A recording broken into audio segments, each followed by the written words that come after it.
Hello, children.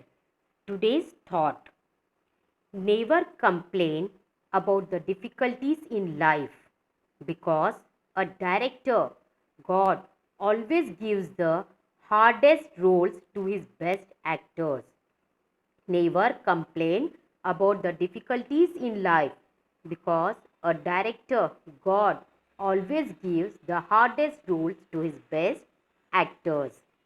With this beautiful thought, today I am going to start my second chapter of Maths 2, that is parallel lines. Second chapter of Maths 2, that is parallel lines. So, students, be ready with your Maths 2 textbook and notebook. In lower classes, already you have studied about intersecting lines and parallel lines. There are so many examples of parallel lines. Opposite edges of your notebook, textbook, opposite edges of your geometry box, or horizontal bars of a window, etc. So there are so many examples of parallel lines. So what are parallel lines? The lines which are coplanar and do not intersect each other are called parallel lines. The lines which are coplanar and do not intersect each other are called parallel lines. Coplanar means the lines in one and the same plane. The lines in one and the same plane which do not intersect each other are called parallel lines. Here line L and line M both are in the same plane. So line L is parallel to line M. Now, what is a transversal? A transversal is a line that intersects two or more lines in distinct points. A transversal is a line that intersects two or more lines in distinct points.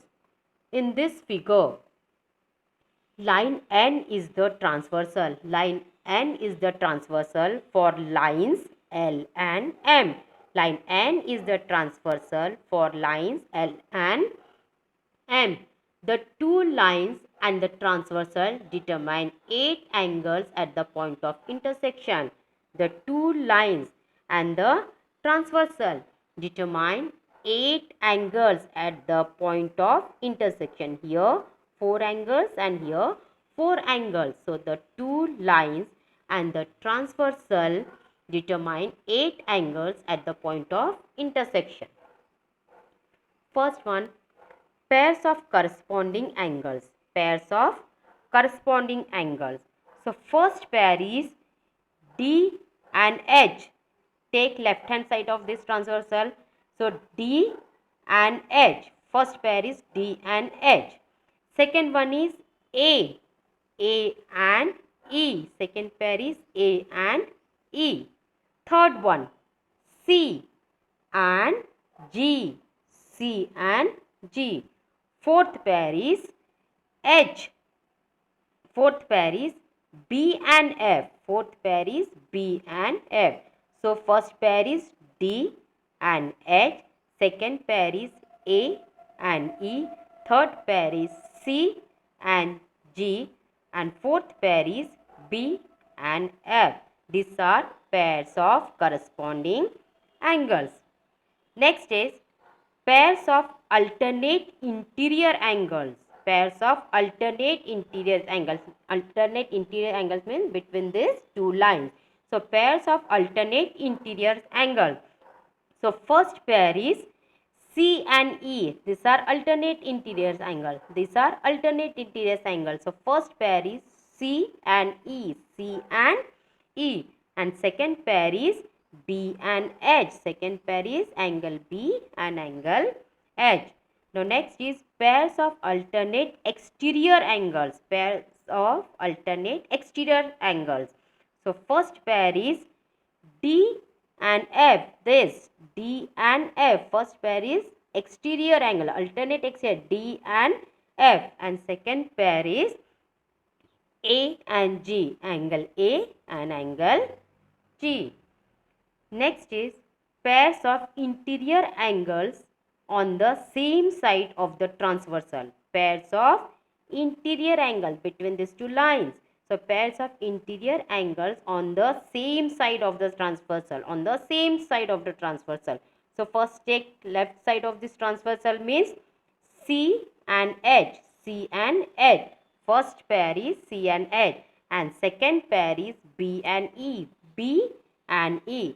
So first pair of interior angle is C and H. And second pair is B and E. Some important properties now. First property is when two lines intersect, the pairs of opposite angles formed are congruent. We know when two lines intersect, the pairs of opposite angles formed are congruent. Second one, the angles in a linear pair are supplementary. The angles in a linear pair are supplementary. In this figure, these are opposite angles, these are opposite angles. And in this pair, these are opposite angles and these are opposite angles.